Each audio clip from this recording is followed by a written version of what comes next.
खामोश हो जाओ, तुम बात करती हो तो लगता है कि पीटीआई का बंदा बात कर रहा है। मैंने कहा देखिए, हक सच की बात इंसान को करनी चाहिए। मुझे भी क्या कहते हैं, गद्दार करार दिया जाएगा। कुत्तों की मुहिम के लिए पैसा था कि वो कुत्ते परेशान है कि वो पैसा कहाँ गया। अस्सलाम वालेकुम नाज़रीन, जैसा कि सायरा बानो ने कल पार्लियामेंट में स्पीच की और इस दौरान वो जज्बाती हो गई। सायरा बानो का कहना था कि मुझे धमकियां दी जा रही हैं।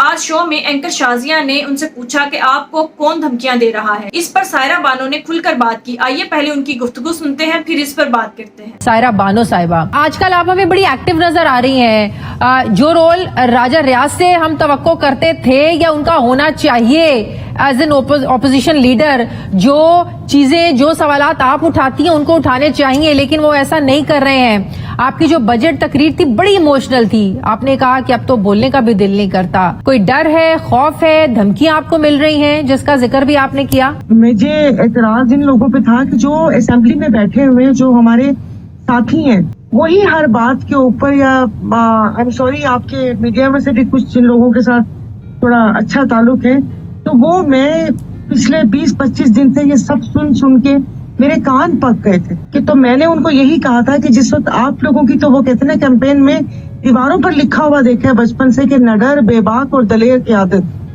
और आपको ये 25 करोड़ आवाम के नुमाइंदे बनकर आए हैं। अगर किसी के साथ ज्यादती होती है तो आप नहीं बोलेंगे तो कौन बोलेगा? तो यही जो मेरे साथी हैं, यही पिछले 20-25 दिन से यही हो रहा है कि खामोश हो जाओ, चुप हो जाओ, ये हो जाओ, वो हो जाओ। तो मैं यही पूछना चाह रही थी कि क्या होगा मेरे साथ। नहीं, कौन से साथी?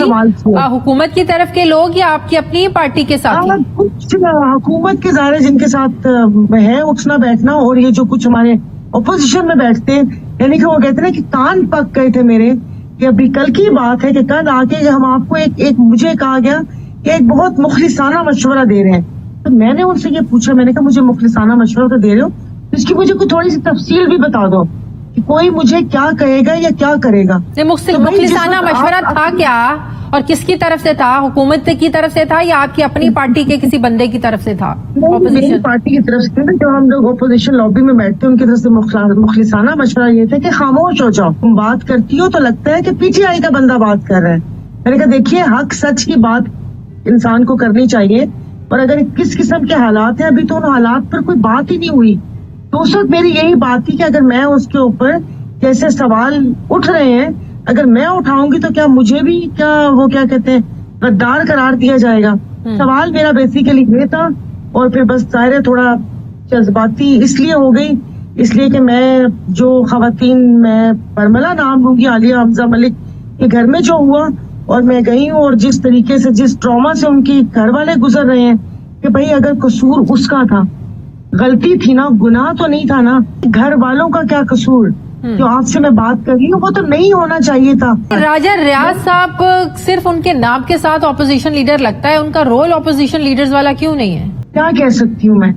आप बैठती हैं, आपके साथ मुलाकात होती होगी, ऑपोजिशन लीडर है वो, आपसे तो बड़ी गपशप रहती होगी, तो उनसे कभी पूछा नहीं है कि आपका रवैया कैसा है? आप हुकूमत में, आप हमारे साथ हैं। अब मुझे ये समझ नहीं आ रही कि मैंने पूछा था कि अगर आपको पीटीआई से इख्तलाफात थे, जो आप अपनी पार्टी के साथ जो बाकी लोग थे, ज़ाहिर है ये भी कोई वो डाई हार्ट तो पीटीआई के थे नहीं।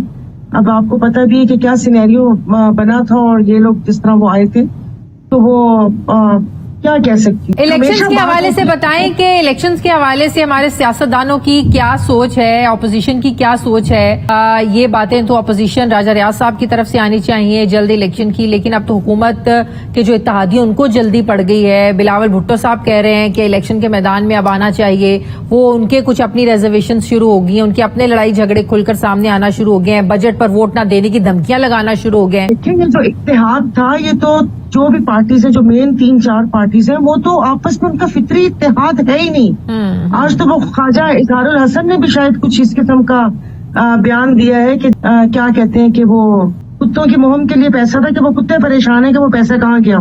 तो ये जब गैर फितरी इत्तेहाद होता है तो वो आपकी की भी अगले बंदे को कहाँ लगता है। तो अब तो वो कह रहे हैं ना कि सांस की तरह एक मुहावरा है कि बात उस पर आ गई हो कि आटा गूंथते हुए हिलती क्यों हो। हाँ। अब तो इतनी बातों पर एतराजात इनके शुरू हो गए हैं। तो ये तो इत्तेहाद चलता हुआ लग रहा है। वैसे तो 2 महीने रह गए हैं असेंबली के वक्त में, ये इत्तेहाद पहले खत्म हो सकता है या आपको लग रहा है मुकम्मल करके अपना वक्त इलेक्शन में जाएंगे ये लोग? अगर इनकी अपनी अपनी बका की जंग है तो नून लीग बहुत बड़ी गलती कर रही है। वो अपनी कोई थोड़ी सी चंद एक अचीवमेंट से वो समझ रही है कि शायद हम लोग मतलब सब कुछ सीधा वो हो गया, लेकिन ये इत्तेहाद मुझे चलता लेकिन मुझे राजा रियाज साहब की एक बात बड़ी अजीब लगी, वो भी ये बात कर रहे हैं कि हमें तो तब तक इलेक्शन में जाना नहीं चाहिए जब तक मुआशी हालात दुरुस्त ना हो जाएं। वो तो नून लीग वाली जबान बोल रहे हैं। पता नहीं अब वो अपने हालात की, अपनी माली हालात की बात कर रहे हैं। और उन्होंने तो तायद की है कि अगर इस असेंबली की मुद्दत बढ़ाने के लिए कोई करारदाद आई तो वो उसको भी सेकंड करेंगे। और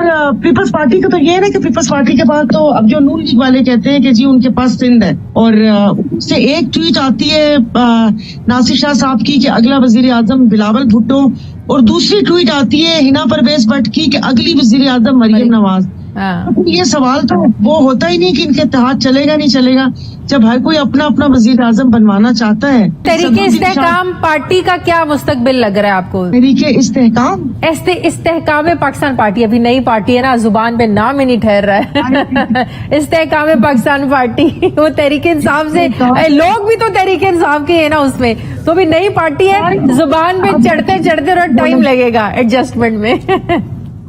कुछ बयानियां बनाते हैं उन लोगों के खिलाफ। अब हमारे ज़हन में उनका एक वही क्या कहते हैं साका बना हुआ है जो 4-5 साल से सुनते आए हैं, और अब एकदम से वो अच्छे हो गए। अल्लाह पाक पहले उनको इस्तेहकाम बख्श दे, लोगों का सामना करने की हिम्मत आ जाए, सर नीचे करके ना बैठे में हो, सीना तान के बैठे में हो, तो फिर उनका मुस्तकबिल है। लेकिन समझ नहीं आ रही। अब आप मुझे बताएं, नोमान लंगड़ियाल SAPM और ओन चौधरी SAPM पार्टी वो तहरीके इस्तेहकाम में है।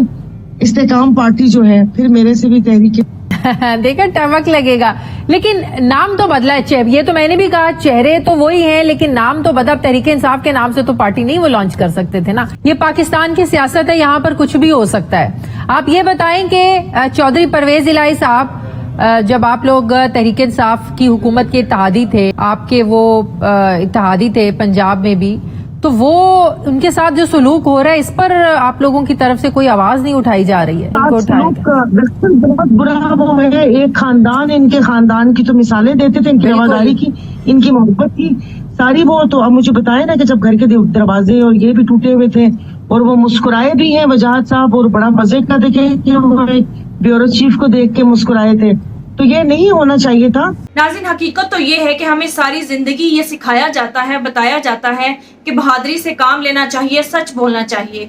लेकिन इस मुल्क का अलमिया ये है कि अगर कोई बहादुरी से काम लेता है या कोई सच बात करता है तो इसे पकड़कर जेल में डाल दिया जाता है, या फिर उसके घर वालों पर ऐसा जुल्म ज़्यादती और तशद्दुद किया जाता है कि ना वो बहादुर रहता है और ना ही सच बोलने के काबिल रहता है। अफसोस की बात तो ये है कि इस वक्त पूरा मुल्क एक दूसरे को झूठ बोले और बुज़दिली से काम लेने का दर्स दे रहा है। नाज़रीन, मैं सलाम पेश करती हूँ सायरा बानो को, जिन्होंने सब पार्लियामेंटेरियंस के सामने सच बोलने की हिम्मत की, वो हिम्मत की जो इस वक्त किसी मर्द में भी नहीं। नाज़रीन, आपके इस बारे में क्या राय है? कॉमेंट में जरूर बताइएगा। अगली वीडियो में मिलते हैं, तब तक के लिए अल्लाह हाफिज।